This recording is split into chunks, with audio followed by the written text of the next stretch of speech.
Bismillahirrahmanirrahim. Assalamualaikum warahmatullahi wabarakatuh. Saya akan lanjutkan teman-teman penjelasan tentang sistem imun part yang ketiga.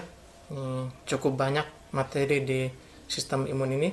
Sengaja saya jelaskan lebih detail karena dia sedang ngetren pada saat ini, dan supaya teman-teman tidak salah kaprah nanti ketika menjelaskannya ke para siswa-siswa baik di SMP maupun SMA. Jadi bekal teman-teman itu sudah ada, sudah siap sebelum mengajar. Baik, di part ketiga ini saya akan menjelaskan bagian terakhir dari sistem imun adaptif yang diperantarai oleh sel atau cell mediated immunity. Saya ulang kembali penjelasannya. Kalau sistem imun adaptif itu kan ada dua. Sistem imun adaptif yang diperantarai oleh antibody atau antibody mediated immunity, dan sistem imun adaptif yang diperantarai oleh sel atau cell mediated immunity. Nah, kalau yang antibody mediated immunity atau sistem imun adaptif yang diperantarai dengan antibody dengan cara memproduksi antibody yang di penjelasan part 2 tadi. Nah, kalau yang cell mediated immunity ini dilakukan dengan cara mengaktifkan sel limfosit T atau sel T. Ingat tadi di part yang kedua itu ada asal-usul sel B dan sel T. Yang keduanya ini berperan dalam sistem imun. Nah, yang sistem sel T ini berperan dalam sistem imun adaptif yang diperantarai oleh sel. Sebagian besar limfosit T ini berperan dalam sistem imun untuk menghancurkan infeksi virus. Bagaimana cara kerjanya dari limfosit T ini atau sel T ini? Ini perbandingan saja dulu. Kalau sel B ini dia melakukan perlindungan dengan cara mendeteksi agen infeksi pada cairan ekstraseluler atau di cairan luar sel atau extracellular fluid dengan cara menghasilkan antibody. Namun benda asing itu tidak semuanya berada di dalam atau di extracellular fluid, tidak. Ada kalanya benda asing itu dia tersembunyi di dalam sel, di sitoplasmanya, seperti agen-agen infeksi virus itu dia tersembunyi di dalam sitoplasma. Nah, kalau dia tersembunyi di dalam sitoplasma, sel B tidak bisa mendeteksinya, tidak bisa. Sehingga yang bisa mendeteksinya adalah sel T atau limfosit T. Cara kerjanya bagaimana? Cara kerjanya langsung berikatan dengan sel asing atau benda asing yang menjadi target dan langsung melisiskannya dengan mengeluarkan bahan-bahan kimia tertentu. Jenisnya ada 3 yang diketahui. Yang pertama itu sel T cytotoxic, kemudian ada sel T helper atau sel TH, singkatannya seperti ini. Ada sel T regulator. Fungsinya beda-beda masing-masing sel T ini. Kalau yang sel T cytotoxic, TC biasanya itu ya singkatannya, dia menghancurkan sel inang yang terinfeksi oleh virus dengan mengeluarkan senyawa kimia tertentu yang bersifat sitotoksik, racun. Nanti di gambar 1 penjelasannya. Dia ini spesialis virus. Virus-virus ini termasuk COVID, corona, ini dihancurkan oleh sel T sitotoksik. Dia juga bisa menghancurkan sel kanker. Sel kanker yang mengalami mutasi dan transplantasi sel. Jadi kan ada teknologi transplantasi sel itu, misalnya jantung sudah tidak berfungsi diganti oleh jantung yang lain. Nah, jantung yang lain ini dia benda asing dideteksi oleh tubuh. Dia bisa saja diserang oleh sel T sitotoksik ini. Seperti itu. Jadi kalau transplantasi sel itu perlu penanganan khusus. Cocok tidak organ jantung ini ke pasien ini. Itu ada mekanisme khususnya. Sel yang kedua adalah sel T helper atau sel TH.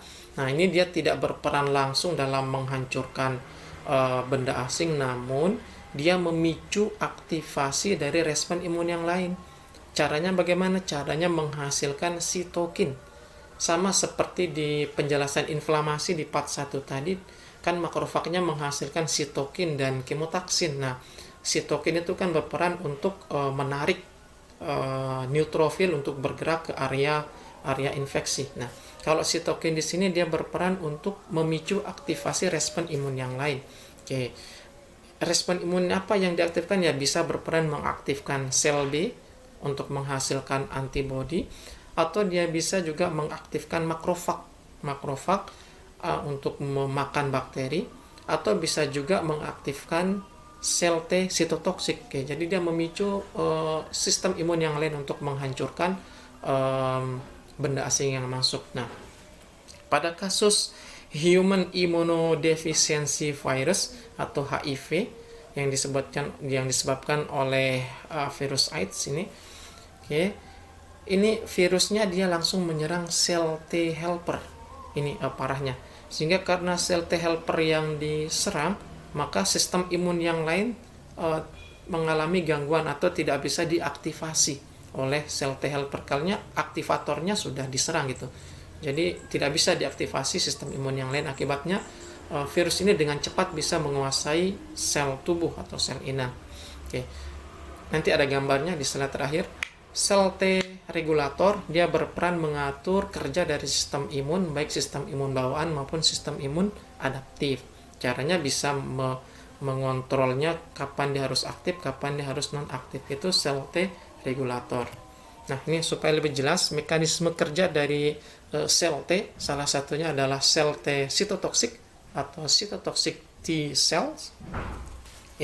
Yang pertama dari sini, ini ada virus yang patogen, kemudian dia menginfeksi sel dan melepaskan DNA-nya untuk melakukan replikasi. Ini adalah sel inang yang terinfeksi. Nah, kemudian sel inang ini akan memunculkan antibodinya. Antibodi virus ini dengan bantuan adanya MHC self antigen. MHC itu singkatan dari Major Histocompatibility Complex, yang berperan untuk mempresentasikan atau memunculkan antigen ke permukaan sel. Dengan munculnya antigen di permukaan ini, maka sel T reseptor atau reseptor sel T dia akan berikatan dengan antigen ini. Kemudian sel T sitotoksik akan mengeluarkan senyawa kimia yang bersifat toksik dan akan melisiskan sel yang terinfeksi ini, menghancurkan selnya dan menghancurkan virus yang ada di dalam sel, sehingga virusnya tidak bisa berkembang dan tidak bisa menyebabkan penyakit. Ini seperti ini mekanisme kerja dari sel T sitotoksik. Masya Allah, luar biasa cara Allah melindungi kita dari berbagai macam penyakit. Ya, sekali lagi disyukuri terus nikmat kesehatan yang diberikan oleh Allah kepada kita. Nah, ini this is the end of my slides. Ini adalah akhir dari slide saya yang menjelaskan atau memberikan gambaran mikroskop elektron ini tentang infeksi yang dilakukan oleh virus AIDS ini, penyakit HIV. Ini yang ungu-ungu ini adalah virusnya, dan ini adalah sel T helpernya. Bentuknya seperti ini. Ini sel T helper. Jadi tadi sel T helper itu fungsinya untuk memicu atau mengaktifasi sistem imun yang lain. Karena sel T helper ini diserang, maka dia tidak bisa memicu aktifnya sistem imun yang lain. Jadi dia dengan cepat menguasai tubuh manusia. Ya, jadi virusnya bentuknya seperti ini ya, ungu-ungu begini nih, seperti abu rokok ya. Baik teman-teman, terima kasih atas perhatiannya. Silakan dipelajari dengan baik dari part 1 sampai part 3. Mudah-mudahan bisa bermanfaat untuk bekal teman-teman mengajar nanti di SMP dan SMA. Terima kasih, saya sampaikan sekali lagi, mohon maaf atas segala kekurangan. Sekian dan assalamualaikum warahmatullahi wabarakatuh.